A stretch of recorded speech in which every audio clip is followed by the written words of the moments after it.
Oi. Oi. Eu sou o Laerte. Eu sou a Daniela. E eu sou a Laís. E o nosso trabalho é sobre usina termoelétrica a gás natural. Espero que você goste.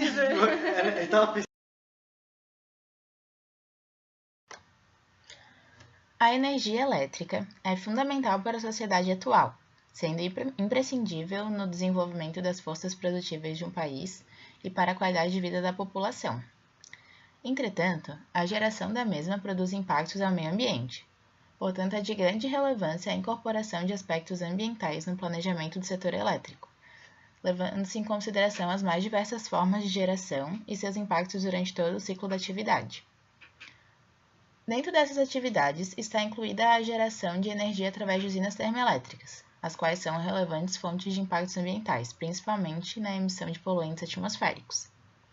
Segundo o Ministério de Minas e Energia, a utilização de gás natural como fonte energética ainda é pouco expressiva, porém representa a terceira maior fonte de energia no país. O interesse no investimento em usinas termoelétricas a gás tem ligação com menor impacto no meio ambiente, pois o combustível, em comparação com outros combustíveis fósseis, demonstra emitir menor quantidade de poluentes, e assim decidimos esse o tema da pesquisa. Através desse estudo, buscamos a realização de uma análise de emissões produzidas pela instalação da usina termoelétrica norte catarinense, da empresa Tractebel Energia, no município de Garuva, Santa Catarina. Para essa análise, utilizamos os dados de impacto do RIMA, desta usina, a legislação ambiental vigente e uma simulação da emissão da termoelétrica em sua atividade máxima, auxiliados pelos métodos da P42 e comparativos com os limites atuais de emissão dos poluentes. Essa usina será instalada no município de Guaruva, em Santa Catarina, uma região do extremo norte, sendo um local muito estratégico, tendo em vista a proximidade com a BR-101. Esse município compõe somente 6.081 habitantes, de acordo com o IBGE 2010, cerca de 503.603 km², e suas principais atividades na região é relacionada a metal mecânica, metalúrgica, agroindústria e madeireira. Então, a gente trouxe aqui no início um esquema do funcionamento de uma turbina a gás. Ela é composta por três principais partes. Primeiro é um compressor, depois uma câmara de combustão e depois a turbina. Então, o sistema ele funciona basicamente com uma conversão de energia química que existe nos combustíveis. Então, essa energia ela é transformada em energia térmica através da combustão e depois em energia mecânica através de equipamentos como a turbina.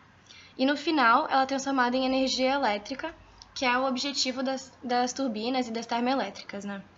Então, as turbinas a gás, muitas pessoas acreditam que como fonte de energia, como combustível, é utilizado só gás.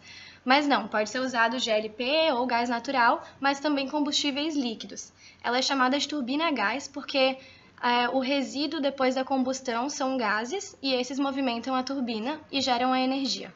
Esse esquema da imagem é uma turbina de ciclo aberto, então todo o combustível e o ar que entra ele vai sair por essa parte de escapamento ali em cima e vai ser liberada na atmosfera.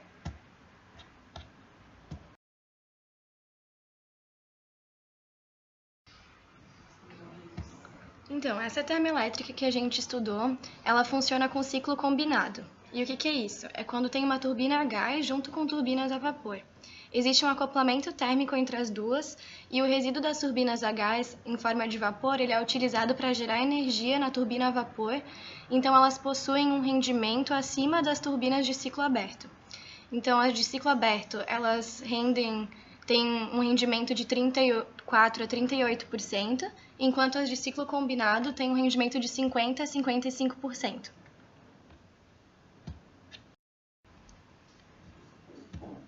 Aqui a gente tem uma planta da usina. No número 4 são as duas turbinas a gás. Número 9 ali é a turbina a vapor. Número 3 as chaminés. E todas as outras partes do funcionamento da usina. Na imagem da direita, a gente tem um esquema em corte, onde a gente pode ver a turbina a gás junto com os geradores e a parte do vapor que sai das turbinas a gás e vai para a turbina a vapor para ter um melhor aproveitamento dessa energia da fonte. Então, para realizar a estimativa de emissões, primeiramente a gente teve que escolher quais os poluentes que a gente ia estudar e fazer esses cálculos, que foram óxido de nitrogênio, monóxido de carbono, óxidos de enxofre e matéria particulada total. Então, daqui a pouco a gente vai falar um pouco mais sobre cada um deles.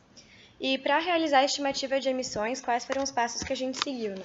Primeiro, a gente observou quais eram os fatores de emissão que constavam na P42 para cada um desses poluentes, e como eles não estavam nas unidades do Sistema Internacional, a gente teve que fazer a conversão dessas unidades. Depois a gente fez o cálculo das emissões e chegamos em resultados, mas quando a gente observou na CONAMA, na resolução 382, a gente viu que esses dados não eram compatíveis, porque com os cálculos das emissões com os dados da P42, a gente obteve os valores em uma unidade que não era equivalente às que a legislação brasileira nos fornecia. Então, a gente teve que adaptar esses dados a partir de outras fórmulas para fazer a comparação e, no fim, a gente comparou os valores e obteve resultados. De acordo com a P42, as emissões de gás incluem óxidos de nitrogênio, monóxido de carbono, óxido de enxofre e material particulado. Eu vou começar falando do monóxido de carbono. Ele é um gás incolor e inodoro proveniente da combustão incompleta de combustíveis fósseis. Ele apresenta um ponto de fusão de menos 205 graus e um ponto de ebulição de menos 191 graus, e é particularmente solúvel em água e em alguns solventes orgânicos e é ligeiramente inflamável. A taxa de emissões do monóxido de carbono depende do carregamento do gás na turbina. Por exemplo, uma turbina a gás que opera sobre uma carga total terá maiores eficiências de combustível, o que reduzirá a formação de monóxido de carbono. Porém, uma turbina que opera com carga leve terá uma eficiência de combustível reduzida, provocando uma maior produção de monóxido de carbono. Eu também vou falar sobre materiais particulados. Elas são uma mistura de partículas muito pequenas, cerca de 5 vezes mais finas que um fio de cabelo, ou mesmo que gotículas de substâncias líquidas. Essas partículas podem ser dos mais diversos materiais, como compostos químicos, orgânicos, ácidos, como sulfatos e nitratos, metais e até mesmo poeira. São um resíduo da queima de combustíveis fósseis de extrema toxicidade. Esse material particulado pode ser dividido em duas categorias. O PM2,5, que é formado de partículas cujo tamanho chega até 2,5 micrômetros e pode ser encontrado em nevoeiros e fumaça, e o PM10, que tem partículas entre 2,5 e 10 micrômetros, e ele pode ser encontrado em regiões próximas a indústrias. O aumento das emissões de material particulado pode resultar de problemas de mistura ou de manutenção no ar ou combustível.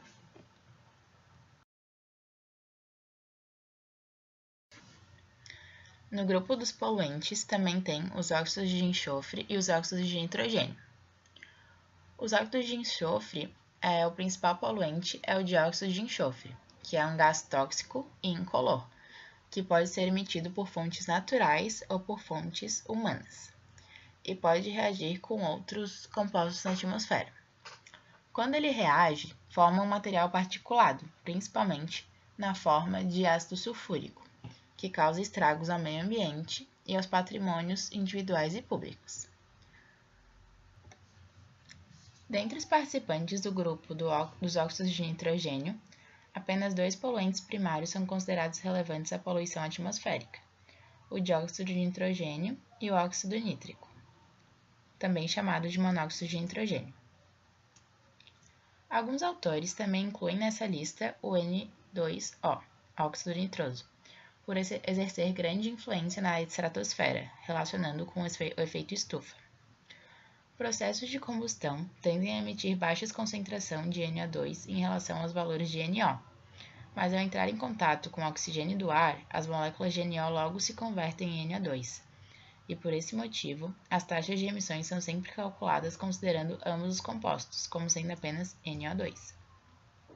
O primeiro mecanismo de formação do NOx na combustão de gás natural é o NOx térmico, que é formado em bolsas de chamas estequiométricas de alta temperatura. O segundo mecanismo